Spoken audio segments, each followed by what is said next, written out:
Hello and welcome students. तो आज हम देखेंगे analogue, digital and hybrid computer. Sir ये क्या है? ये है वही जिसका मैं जिक्र कर रहा हूँ, यानी हाइब्रिड कंप्यूटर। क्योंकि हाइब्रिड कंप्यूटर एनालॉग और डिजिटल की कम्बिनेशन से बना होता है, इसलिए मैंने इसको इसी ही शेप में शो किया ताकि आपका कंसेप्ट बिल्कुल क्लियर हो जाए। सिर्फ हाइब्रिड में आपको ये याद रखना चाहिए कि दोनों की कम्बिनेशन से जो भी डिवाइस बनेगी इसको हम हाइब्रिड कहेंगे। तो सबसे पहले हम डिस्कस करते हैं analog computer.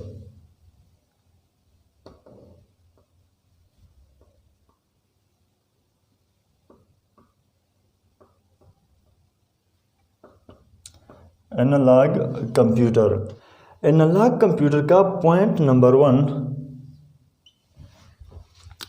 Take input continuously and produce the result at the same time.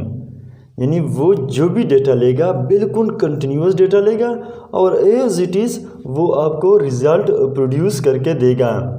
Analogue computer point number 2, process and represent continuous data.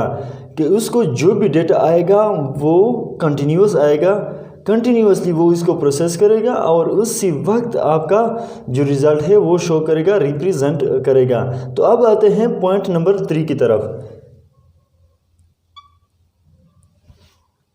तो इसलिए हम कहते हैं input, process and output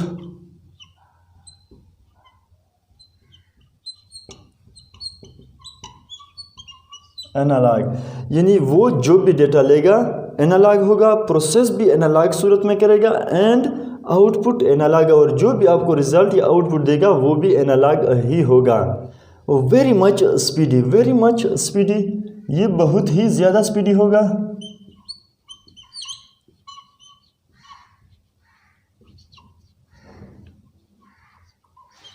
very much speedy, यानी जिस तरीके से या जैसे ही वो इनपुट ले उसी ही टाइम वो आपको रिजल्ट देगा। यानी बिल्कुल इसकी माइक्रो या मिली सेकेंड भी इसमें वेट नहीं होगा, डायरेक्ट वो आपको रिजल्ट शो करेगा।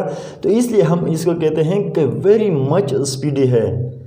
एनालॉग डिवाइस का हम कहते हैं कि अप्रोक्सीमेटली करेक्ट होता है, यानी इनका जो रिज़ल्ट होता है वो एक्यूरेट नहीं होता, बिल्कुल करीब करीब होता है, अप्रोक्सीमेट होता है।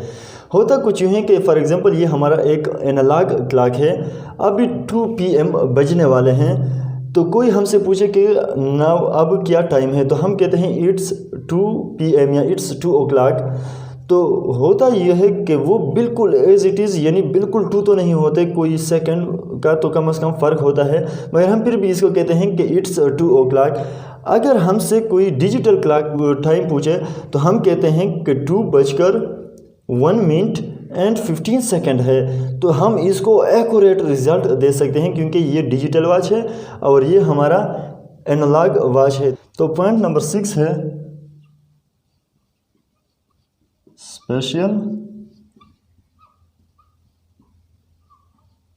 Special purpose computer.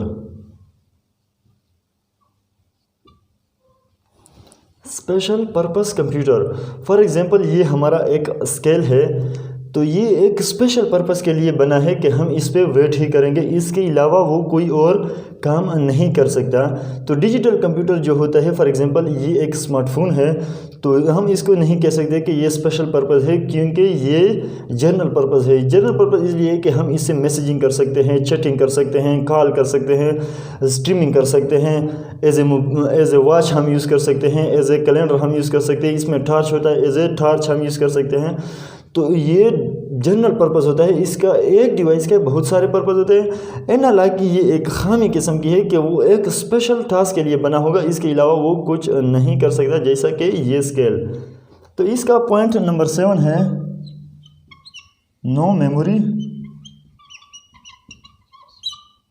And storage. No memory and storage. Analogue computer में हम लिखते हैं कि no memory and no storage. तो मेमोरी जब भी यूज़ होगी वो प्रोसेसिंग के लिए यूज़ होती है कि प्रोसेसिंग के टाइम प्रोसेसर मेमोरी में अर्जेंट रिक्वायरमेंट के लिए कोई चीज़ स्टोर कर लेता है, कोई डेटा स्टोर कर लेता है। तो इसलिए इसमें न प्रोसेसिंग के लिए कोई मेमोरी होती है और न बेसिक स्टोरेज। आई होप कि आपको एनालॉग कंप्यूटर की समझ आ गई होगी।